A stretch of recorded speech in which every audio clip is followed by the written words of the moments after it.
Hello, my name is Peter Hussey. I'm Artistic Director of Crooked House Theatre Company.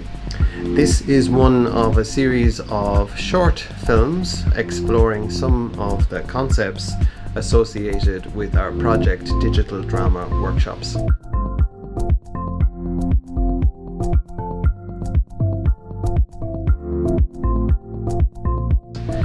In this short video, I'm going to make a presentation to a number of people gathered here in this room that you can't actually see, but one of whom is Charlie. Hello, that's me. And it's a conversation about the idea of collaboration in theatre. So, Charlie, to begin with the idea of collaboration, we are talking about a type of theatre that involves more than one person. You know, it's not like a monologue or a solo project, and that's one of the unique things actually about theatre, in that it is a collaborative art form, and we often forget that. But I think it's really, really important, the idea of collaboration. It's misunderstood as well, I think, and my idea about collaboration is particularly here in Ireland, I think it's very important. Because we work with young people, but during most of our young people's lives, they have begun to be taught that they must have a relationship with learning material that is individual. They must have this individual connection to study. They must be responsible for their own timekeeping. It's up to them whether they learn the text or learn the material for an exam or not. So if you're in a classroom and you're coming up to this state exam, whether it's junior cert or leaving cert, a very important exam, you're going to be examined as an individual. And after 5 years of second level, this is really encouraged. You know, people will say, get the head down, get into the books. Don't worry about what anybody else is doing. It's up to you on that day of the exam whether you fail or succeed. Nowhere in this is there a concept of collaborating with people in the real sense of the word. So this kind of individual relationship with learning material is deeply embedded in young people's psyche. And for a lot of the time, they're very good at doing individual things that don't involve them being social, for example, like writing, thinking. But speaking those thoughts in a social context is quite difficult for a lot of people. Developing dialogue in a social context in an improvisation is very difficult often for people. So we've got this individual relationship with learning material that only increases at third level. For all of you older ones who go to third level, it's pretty much stressed to you that it's entirely your responsibility, your degree. You just get on with it and do it. And very few places at third level actually manage to think of you as a group or look at you as a group. Now there may be group work, and that's where people get confused. I think that there's definitely group work where people work in a group, but in most group work activities the stakes are not very high in education. Group work is usually used just as a tool to enhance individual learning. To take a break from a solitary focus, to do something in a group setting, and then come back to that solitary focus even stronger.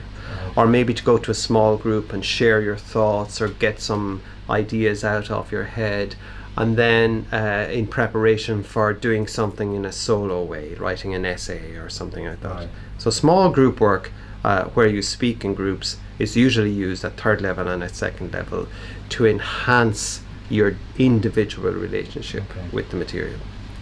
So, or that you can refine things later on your own. So, often too much time is spent listening to one voice when you're at second level and at third level. The experts, the voice of an expert. Laurie Anderson has a great deal of stuff to say about this in her performance artwork about the expert, and we have as a society actually become more enthralled with experts, particularly in recent times in these days with COVID, to hear about the experts and what they have to say. And it's understandable because experts have opinions and that they're very strong. But when we're listening to an expert, the group generally or very often becomes quite bored, or they're quite passive. They feel that they don't have anything to contribute to that, maybe, or they have a very low level of engagement. Their heads are doing all the work. It's like Ken Robinson said, it's like their bodies are just used to move their heads from class to class. Right. Bodies aren't really engaged. And in this slide that I'm showing here, bodies are very closed. They're hugging for comfort. They're doing this kind of thing. They're crossed over, arms and legs. They're not really saying anything, but their heads are listening to the facilitator in the slide. You can see that there. He's the one who's very busy. He's the one who's up, who's talking. He's the active one. So in our concept of learning, learners are meant to be passive in this society, and teachers and facilitators are meant to be the active ones. The experts are meant to be the active ones. They, after all, have all the technology around them, whether it's a blackboard or a laptop or whatever it is, and then rows and rows of learners can sit in a space and watch. In theatre it's the same. Rows and rows of passive audience members can sit and watch the experts on the stage. So the point that I'm making about theatre will become clear in a minute, because our young people have come to expect that that if they want to plan something, they need to discuss it. They just need to use their heads. They don't need to get physically engaged. And sometimes us as drama facilitators, we as drama facilitators, make the mistake of thinking that if we provide a space where individuals can do individual things, but in a group, then we're doing collaboration. But we're not. This is not really collaboration, as you can see from that slide there, where people are writing individual things, they're concentrated on their own individual work, but they're just all happy to be sharing the same space. For me, it's very much about this idea of collaboration is about doing. It's not about thinking so much, it's very much about doing. It's a kind of procedural learning, and it happens in a drama workshop. All of our drama workshops, if they're good, are procedural learning based. And if it's really difficult to do something significant in theatre making on your own, you have to do it in a group, because what are you going to do? You can write, you can maybe visualize the show, but that reaches a limit at some point. If you're devising in a group, you can't really go away and devise the entire scene and then come back to the group and say, go off and learn this. You have to collaborate to make a scene in devising. And relationships with the other people in the group become really important and really intense. When you're actively devising or collaborating with somebody, the bodies are open, they're receptive, senses are alert for all kinds of information, and your brain as a member of that group is actively seeking stimuli, and you're reciprocating, you're feeding back what you've got. Even in a workshop where one small group goes up to present something to the others, the audience are active. They're listening in an engaged way. Their listening is loud. It's not quiet and half asleep. They're laughing, they're questioning, they're making sounds, and they're thinking about what they've seen as well. What they see, they'll incorporate into their own little presentation when they go up. They learn a lot when it comes to their turn. And this kind of learning is what we call embodied learning. It's very much in the body. The experience that young people are having is aesthetic, in that it's not anesthetic, putting you to sleep. It's engaging all the senses.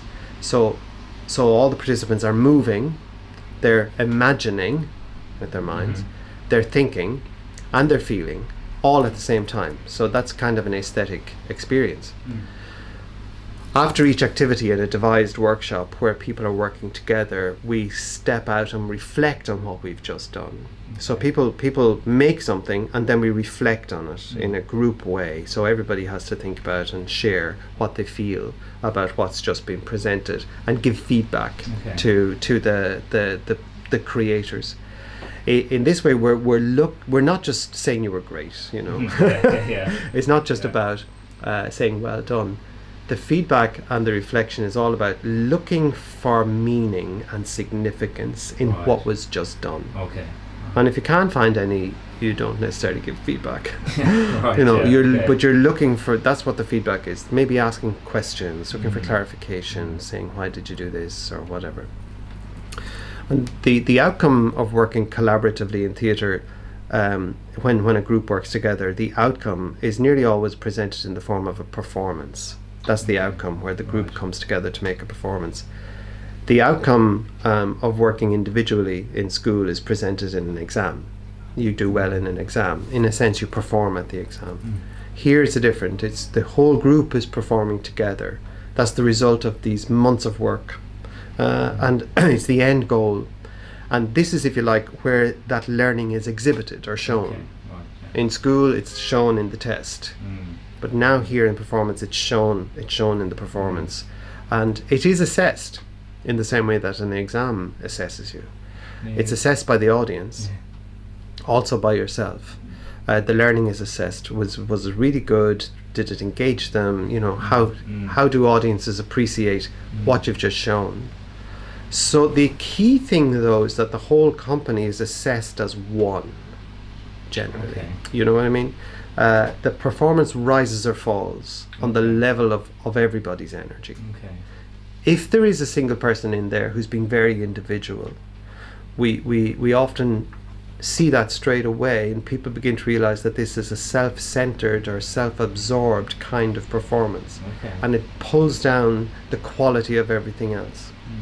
They're not sharing, they're not aware of each other, they're not listening to each other, and that's very obvious in theatre when it happens.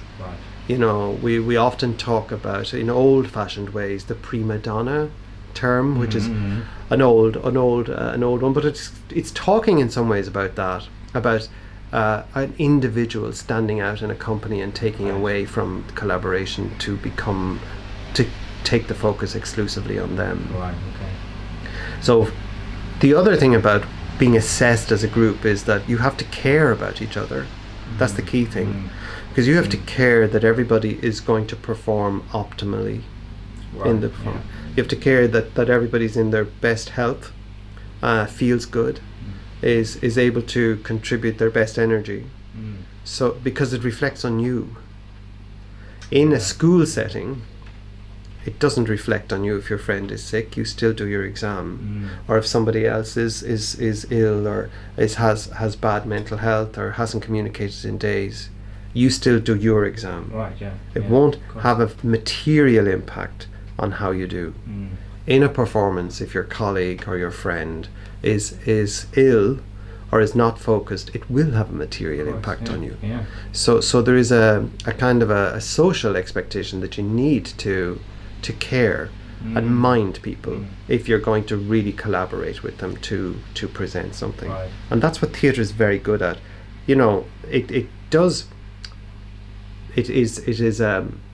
satirized as lovey-dovey. It is satirized as emotional. It is sarcastically referred to in many ways as an overly emotional group.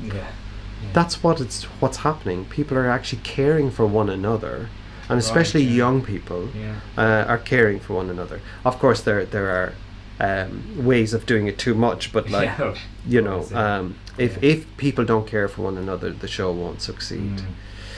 So collaboration, then, that's what I mean by collaboration. Collaboration, it demands that we develop certain key skills in young people, not only young people, but anybody who's collaborating, and that they practice these skills.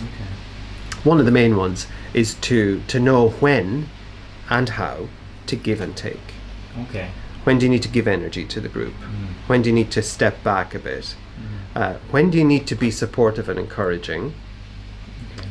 When do you need not to be supportive and encouraging?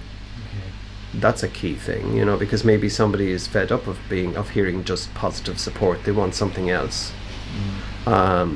When do you need to take charge and lead with an idea or with an action?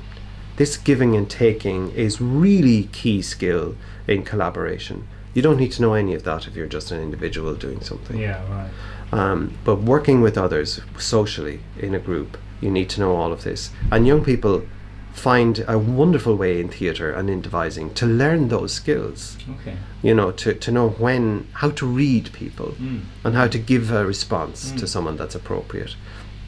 Also to read the group's energy is another skill. It takes a while to do this. When people come into a group and they clearly haven't a clue that something bad has happened or positive has happened and they go off on one somewhere. That's someone not really reading the group. Right, yeah. But if you're young actors and young performers, you need to read the group's energy, particularly an audience's energy, so you know what to feed back to the audience. And if it's your own group of young actors, you learn to read what's missing, and to supply it. If it's physical energy, or vocal energy, or some form of humor, or something to lift the group up, or say, get serious now. Whatever's missing, you supply. That's a young person reading the group.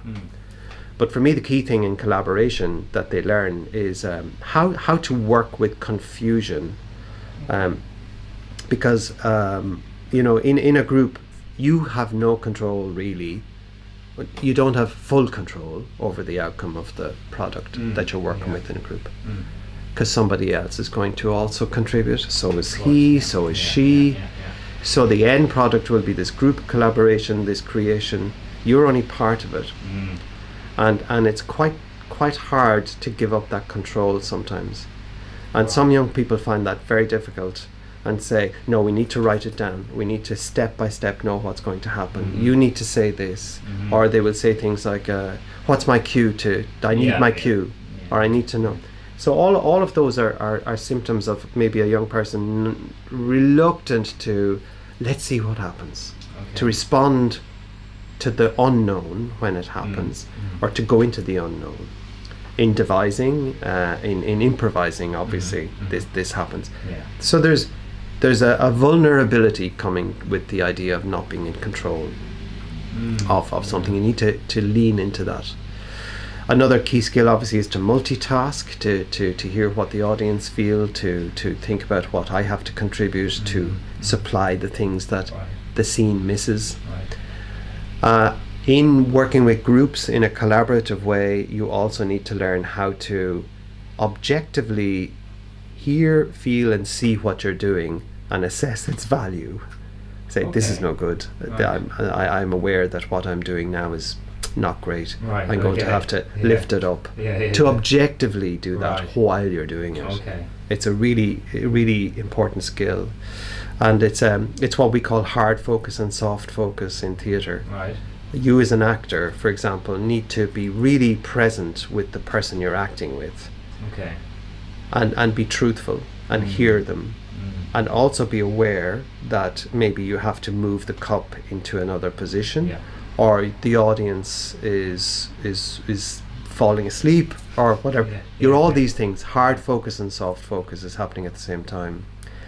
You have to be open to stimuli of all kinds and assess whether it's useful or not to you. If Cormac here does something in an improvisation, like throw a hat on the floor, this is something you can respond to and use. It's a new thing, or something fell. You can respond to that. Accidents. So really, in collaboration, your whole work becomes social. It's about social, and learning is seen as a social activity. It's when young people who make theatre are interested in social activity or become skilled in doing things socially, it's a very small step to become aware of society, to see what's happening around you in the world, in the social community that you live in. And I've noticed that young people who do theatre are very easily able to function in communal spaces where they have to speak, where they have to give opinions, where they have to greet people, where they have to do small talk. And their peers who are not used to this find it very difficult to be social. And young people who do theatre and who collaborate are also able to use their imagination a lot. They're able to think outside the box because they're used to having to work with the unknown. And they're able to experiment because they're able to respond to stimulation. So, you know, they can employ different ways of telling stories, like Kishu Ten Ketsu, which is the Japanese one, of making different types of narratives work. And all of these formats they can use and play with. So ultimately, collaboration is hard, but it's worth it. And as the late great Ken Robinson said, it is the stuff of growth. It is how humans grow when we collaborate socially, not individually as many people think.